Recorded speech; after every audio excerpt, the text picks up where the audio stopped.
Hello guys, আমার নাম লাবিব এবং এটি আমার দ্বিতীয় ভিডিও এই চ্যানেলের। এই ভিডিওতে আমি পরিচয় করিয়ে দিব। এই ভিডিওতে আহ, সর্বপ্রথম আমার এই জায়গাটা পরিষ্কার করব। এখানে কত নোংরা হয়ে আছে, আর এইখানে আমার পাখি খাবার খাচ্ছিল, আমি ভুল করে ডিস্টার্ব করে দিয়েছিলাম। আর এইখানে আমার পোলট্রি মুরগি, আর ওই পাশে আমার পোলট্রি মুরগির বাচ্চারা আছে যারা এখনও খাওয়া দাওয়া করছে আর ঘুমিয়ে আছে। এই গরমে, প্রচণ্ড গরমে ফ্যান প্রয়োজন হচ্ছে ওদের। আমি সর্বপ্রথম এখানে আমার পোলট্রি মুরগির বাচ্চারা এই যে শুয়ে আছে, আমি বলছিলাম আমি জানতাম, কারণ এই টাইমে ঘুমিয়ে থাকে। ওই পাশে কয়েকটা মুরগির বাচ্চারা চলে গিয়েছিল। আর আমার ওখানে ফ্যানও চলছে, কারণ এই গরমে এরা সাধারণত এদের গা অনেক গরম থাকে। যদি এরা না দিই তাহলে হিট স্ট্রোক করে মারা যাওয়ার সম্ভাবনা আছে। এজন্য আমি এই ফ্যানটা দিয়ে রেখেছি। আর এটি আমরা কী করি, রাত্রের বেলাও চালিয়ে রাখি, যাতে এদের রাত্রে অসুবিধা না হয়। আর দিনে তো চলতে থাকবেই, না হলে তো এই গরমে ওদের অবস্থা তো পুরো খারাপ হয়ে যাবে। আর এখানে আমি কার্ডবোর্ড দিয়ে এটা আমার নতুন সেট আপ বানিয়েছি। আগের সেট আপ তো দেখেছিনি, কিন্তু ওখানে বড় হচ্ছিল না, এখানে নতুন জায়গা দিলাম। এইটা আমার কালো মুরগি, ওই 5টা বাচ্চার মধ্যে একটা। আর বাকিগুলো ওই যে আরেকটা সোনালি কালারের, এখানে অন্ধকার বলে দেখা যাচ্ছে না, ভালো করে দেখানোর চেষ্টা করি। এখানে কালোটা, আর পাশে আরও কয়টা আছে, ওরা হয়তো আশেপাশে আছে, কারণ ওরা সবসময় একসাথে ঘুরে, মাঝে মধ্যে আবার আলাদা হয়ে যায়। এখানে লাইটটা জ্বালিয়ে দিয়ে আমি দেখাবো আমার পোলট্রি মুরগি। আমি শিওর না এখানে কয়টা বাচ্চা আছে পোলট্রি মুরগি। এরা বলতে গেলে এক কথায় বাচ্চায়, কারণ এর 1 মাসের জন্য, 1 মাস বয়স, প্রায় 1 মাসের বেশি হবে। আর আমার এখানে কি করে, ছোটো মুরগি, দেশি মুরগি বাচ্চারা এর বড়োদেরকে আরও ঢোকায়, এত ছোট সাইজ হয়েও। আর এই সাইডে আমার আছে দেশি মুরগি, ওখানে ওখানে ওর মা ওদেরকে নিয়ে বসে আছে। আর আমার এটা হয়তো অন্ধকারে ভালো মতো বোঝাতে পারছি না, এটা দেখাতে ক্যামেরা তো ভালো না কোয়ালিটিটা, এই জন্য হয়তো আমি ভালো মতো দেখাতে পারছি না। ওদেরকে নিয়ে এই গরমে তাও বসে থাকছে, কারণ কী করবে। আর এই যে আমার বাজিগার পাখিগুলা, মেয়েটা হলো এই কয়দিন দেখছি যে হাড়ির মধ্যে যাওয়া শুরু করে দিয়েছে। ও ডিম বাচ্চা আশা করি এই গরমে, না তাও ডিম পারলেই ভালো আমার ক্ষেত্রে। আর এখানে আমি খাবার প্লেটে এইখানে আমার কি সিড মিক্স, কি বাজিগার পাখি সিড মিক্সের খাবারটা আর দেশি মুরগির খাবার আর চাল দিয়ে রাখি, দুটো মিক্সড করে। আর এই জায়গাটা আমি পরিষ্কার করে নিয়ে আপনাদের সাথে দেখা করতে করি। ওই তো বাকি 4জনও চলে এসেছে উপরে, আর একজন হয়তো নিচে আছে। আমি তখনই বলেছিলাম যে ওদের মধ্যে একজন নিচে থাকে। তার মধ্যে আমি এগুলো পরিষ্কার করে নিয়ে এখন এগুলো পরিষ্কার করে আপনাদের সাথে দেখা করি। এই যে আমার পরিষ্কার করা শেষ। এখন আমি পরিষ্কার করেছিলাম, এখানে অনেকবার কাট করতে হয়েছিল, কারণ সিন আমি বলতেই পারছিলাম না। এই জন্য আমি ভয়েস ওভার এইটা ভিডিওতে দিচ্ছি। আর এই সাইডটা আমি পরে করব, কারণ এই সাইডটাতে প্রচণ্ড পরিমাণে নোংরা হয়ে আছে। সেটা 1-2 দিনের মধ্যে আমি করে ফেলবো। আর শনিবারে আমি ভিডিও আপলোড করব।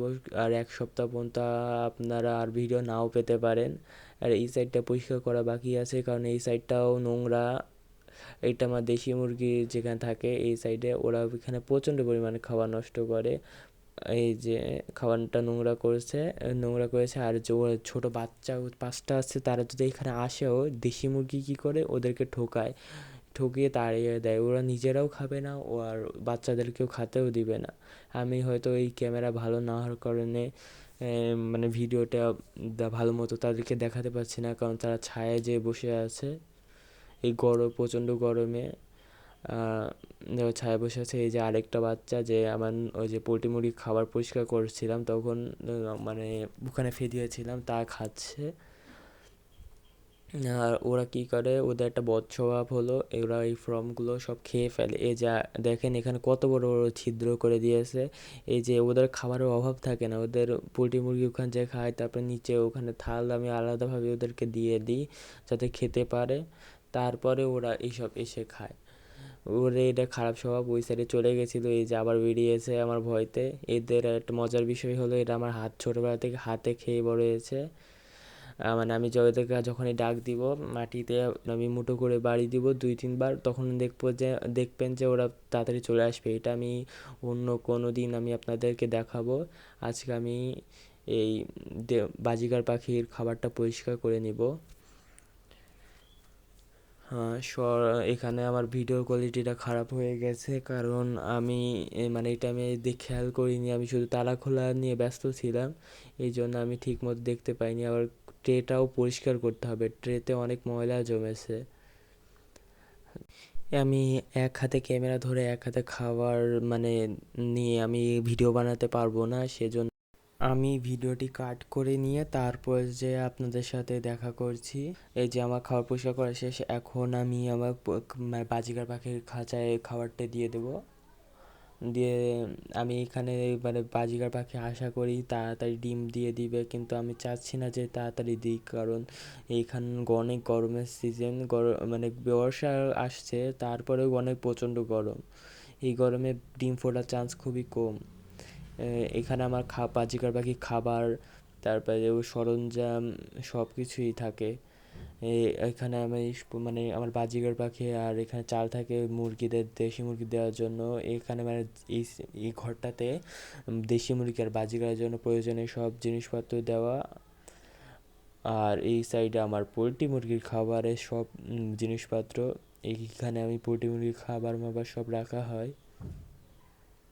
আর এখানে আমি আমার দেশি পোলট্রি মুরগির ওখানে যাব, পোলট্রি মুরগি ওখানে যেয়ে আমি ওদের বাচ্চাগুলো যারা ওই সাইডে পড়ে গেছে তারা না হয়তো না খেয়ে আসে, এই জন্য তাদেরকে আমি এই সাইডে পাঠিয়ে দিব। সর্বপ্রথম আমাকে ওদেরকে ওদের মানে যে সাইডটাতে ওরা থাকার কথা সেই সাইডে নিয়ে যেতে হবে, ফ্যানের ওই পাশে, যাতে ওরা নিচেরাই কয়েকটা লাফ মেরে চলে যায়, কারণ এদেরকে ধরে নেওয়াটা খুবই কষ্ট। এখানে প্রচণ্ড গরম, এই গরমে মানে এখানে থাকা যাচ্ছিল না এই রুমটাতে। তারপরে ওরা এই গরমে এই রুমটাতে শুয়েছিল। এখানে ওদের উঠানোটা খুবই কষ্টকর হয়ে যাচ্ছিলো, কারণ ওরা খুবই ছটপট করছিল, এই সাইডে এক সাইডের থেকে আরেক সাইডে লাফ মারছিল। এখানে আমি যতটুকু সময় দেখানোর চেষ্টা করছি, কারণ এই রুম পাশটা অনেক অন্ধকার আছে। একটু আমি ভিডিওটি কাট করে পরে আপনাদের সাথে করছি। এই যে বন্ধুরা, এখন এখানে কাজ শেষ, ওদের সবার ওই পাশে দেওয়া হয়ে গেছে। এখানে প্রচুর গরম, আমি পুরো ঘেমে শেষ হয়ে গেছি। আমি ভিডিওতে দেখাতেও পারবো না, কারণ আমি ফেস দেখাতে যাচ্ছি না। আর গরমের কারণে ফ্যানটা একটু কাছে দিয়ে রাখি। এইখানে ফ্যান চলার পরও ওদের এখানে প্রচুর গরম। ওরা দেখেন ওই সাইডে গিয়ে খাওয়া দাওয়া শুরু করে দিয়েছে, কারণ এখানে সেই ধরে না খেয়েছিল ওরা। আর আমার 5টা মুরগির বাচ্চারা এখানে এসে কী করে, ওদেরকে ঠোকায় আর ওদের খাবার সব খেয়ে নেয়। এই সাইডে আমার খাওয়া দাওয়া অসুবিধা নেই, কিন্তু ওরা যে ওদেরকে ঠোকায় সেটাতে ওদের রক্ত বেরোতে পারে, এই জন্য আমি ওদেরকে উপরে আসতে দিই না। আপনাদের কাছে এটা খারাপও লাগতে পারে এই কথাটা, কিন্তু আমি এখন কিছু করার নেই, কারণ ওরা যেহেতু ঠোকায় ওদের জন্য মানে ওদের ভালোর জন্য আমি আবার ওদেরকে আসতে দেওয়া যাবে না। এই ভিডিওতে আমার প্রথম ভয়েস ওভার হওয়ার কারণে আপনাদের যদি কোনো অসুবিধা হয় একটু মানিয়ে নিন। আর এইখানে আমি সাইডটা পরিষ্কার করলাম মাত্র এই কাটের পর। আর আমি এখানে উঠিয়ে রেখেছিলাম, কারণ খাবার ধুলোবালি পড়লে ওরা খেতে যাবে না, কারণ এমনিতে অনেক খাবার অপচয় করে রেখেছে ওরা।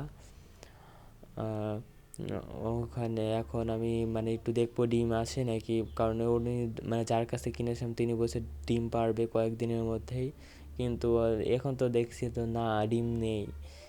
হয়তো তাড়াতাড়ি পারবে। আর এখানে আমি আগের বাজিকারের জন্য এখানে মিনারেল ব্লকটা রেখেছিলাম, যাতে ওদের যখন ওরা ডিম পেড়েছিল বাচ্চা ফুটিয়েছিল।